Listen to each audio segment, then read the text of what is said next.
اے دعوت اسلام تیری دھوم مچی ہو کہ صاحب اپنے مدرزاد نابینا مدنی منع کو لیے بارگاہ امیر علیہ سنت میں حاضر ہوا. وہ پیدائشی نابینا تھا اور اس کی کہ میرا بچہ پیدائشی نابینا ہے، آپ دم فرما دیجیے اور دعا بھی کر دیجیے. امیر علیہ سنت نے دم کر کے دعا کر دی اور ان صاحب کو حدیث پاک سنا جس کا مفہوم ہے کہ والدین کی دعا اولاد کے حق میں اور مسافر کی دعا رد نہیں کی جاتی. پھر مدنی قافلے میں سفر کر کے آپ اپنے اس مدنی منع کے لیے قوت بصارت مل جائے اس نعمت کی دعا کیجیے. اور انہیں ترغیب دلائی.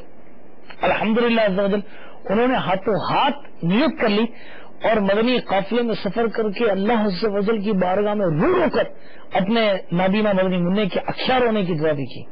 اللہ اللہ اللہ عز و جل کا کرم ہو گیا. اور جب وہ واپس پلٹے تو ان کی حیرت کی انتہا نہ رہی کہ وہی بچہ جو نابینا تھا الحمدللہ عز و جل مدنی قافلے کی برکت سے دیکھنا اس نے شروع کر دیا. سبحان اللہ. اے دعوت اسلام